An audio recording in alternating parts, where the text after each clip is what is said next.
As American politics grow increasingly toxic, the nation is becoming a more hateful country.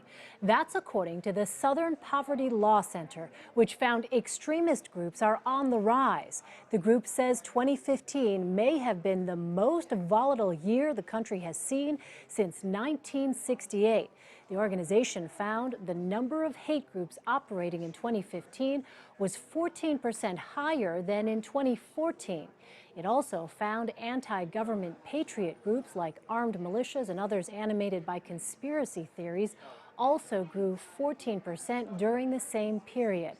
Matt Horace is a former agent with the Bureau of Alcohol, Tobacco, Firearms, and Explosives and joins me now on the phone. Matt, I know you've had extensive experience investigating criminal activity by hate groups. First of all, Matt, this report found that 2015, as you just heard, may have been the most volatile year the country has seen since 1968. What do you think might have accounted for that? Well, you know, Elaine, there are several factors that probably account to it, notwithstanding the number of active shooter incidents, the narrative and the dialogue concerning gun control. And, you know, sometimes we see that every time we start to talk about more gun legislation and more gun control, we see an increase in membership in patriot groups and the like. And how concerned is law enforcement about this? Well, I think broadly we're very concerned. Anytime you see like the numbers of the Klan chapters go from 72 to 190, you see the increase in number of black separatist groups and others, we're concerned. But remember, our concern and our action is driven by criminal acts by these groups, not merely by membership. Right. The Southern Poverty Law Center said that the rise in separatist patriot groups who believe in a government conspiracy to take away guns or land from the populace occurred after the spring 2014 standoff between Nevada rancher Cliven Bundy and federal authorities. Now, Bundy and his son Ammon Bundy were arrested this month in connection with the militia takeover of an Oregon wildlife refuge. Do officials predict there will be an influx of incidents like the one we saw in Oregon? Right. Well, you know, at the end of the day, every time there's an incident like this, it tests the resources of local, state, and federal law enforcement. And we treat these things very differently now than we might have 10 or 15 years ago, because in most cases, it is just that, a test of the establishment.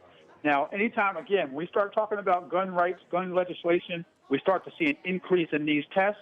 But, you know, the government is up for the task. And if you see what happened with the one in Oregon, you know, there was bloodshed. Someone was killed, but it wasn't day by day, minute by minute. We waited them out. We gave our demands. They gave theirs. And at the end of the day, they're out of that compound at this point. You know, Matt, this report looked extensively at the trends and really didn't kind of indicate any change necessarily in the coming years ahead in terms of people not being as angry as they appear to be now. How troubling are findings like this?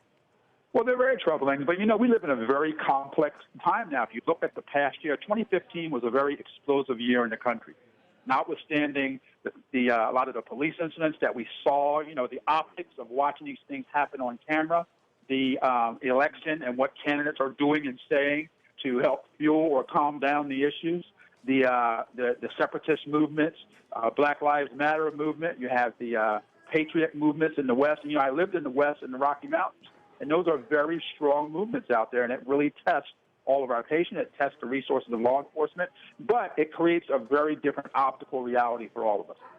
Right. And just for clarification, the authors of this report made a distinction between the peaceful Black Lives Matter movement and the black separatist group who go beyond just calling for political change. They're also trying to incite violence, according to this report. All right, Matt Horace, thank you so much.